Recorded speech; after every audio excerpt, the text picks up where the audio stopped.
Following the game on Friday, Scott, it's true to say that you were frustrated and disappointed. You've had a weekend to reflect on the performance, on the result. What are your thoughts now here on Monday morning at Park Hall?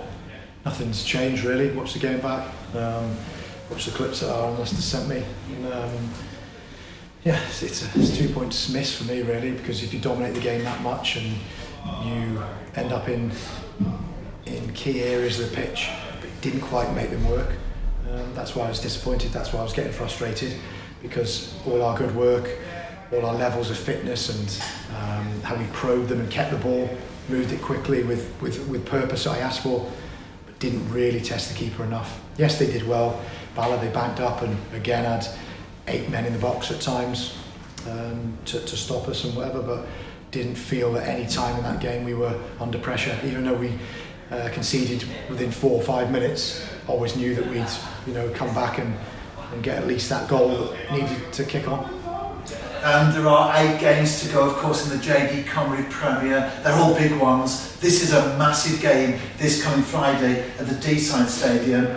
If the New Saints win, we go 2 points ahead. If we draw, we stay as we are, 1 point behind Connah's Quay. But if we were to lose, they would have a 4 points advantage, which means that they would then be in the driving seat and the title would be out of our own hands. We often talk about must-win games, but in many ways this is also a must-not-lose fixture. Yeah, and if you look back at the game at their place when we played them, again dominated both halves, better side overall. Penalty that got taken away from us that you'll probably never see again. And from a place where you're looking to go 3 points from that game, you end up with 1 point breakaway. They score. Got a bit lucky there. If you play anywhere near like we did there, we'll have no problems.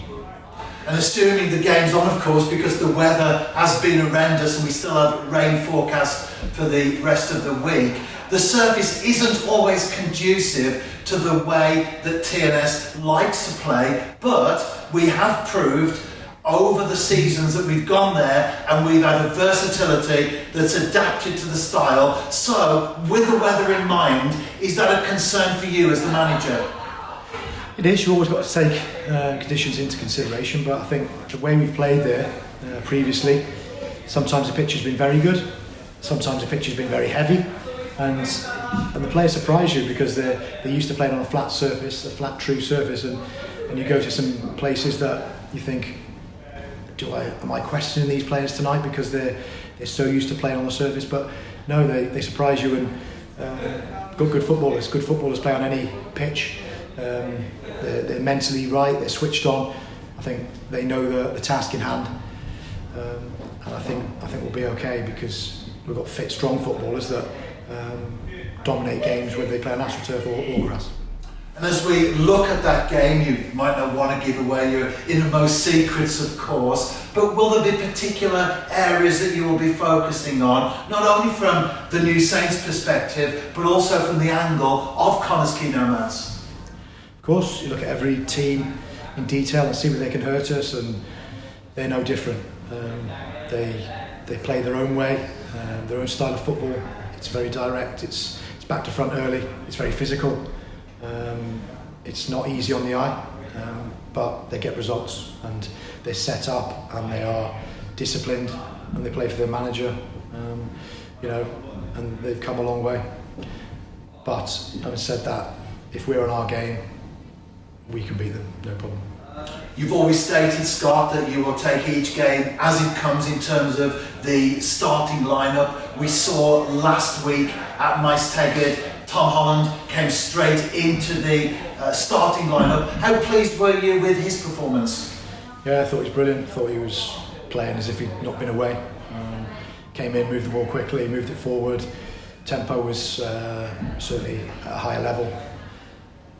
Tidy things up, got off the back four, didn't play too much square, it was always looking to go forward. Every time we received the ball, says Jay, they were running at players, got it to Brobble, looking to play on the turn.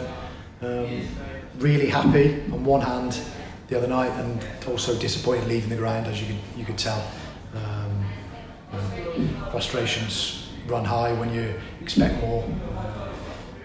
Got myself a yellow card for being too frustrated and stepping out of the technical area, but you know, I'm not just going to stand there and take it. I thought some of the refereeing decisions were poor, but we're all human, and you've got to get on with it. We did notice the yellow card. We didn't want to ask you about that in the post-match interview. But Scott, it is about passion. As a manager, you want to win those games. And back to the selection, Blaine Hudson was on the bench on Friday. This coming weekend, finally, have you got your squad, or have you got your starting 11 already in place? Or, as we often ask, are there opportunities for players to muscle their way in during the next few days' training? Yeah, I think so. I think there's more than enough opportunity to get in, whether we change how we're going to play, whether we change our style, whether we change the formation, whatever. We don't know yet, but we've got 2 good days here where we're going to be working on it, and there's possibly going to be changes for that start 11 anyway. So yeah, there's always time to plan and prepare. Never go with one thing that you think, because we've got a staff that challenge and say, what about this? You know, what about this decision? And always take it on board. So we've got three good days to plan now for that game, big game on Friday.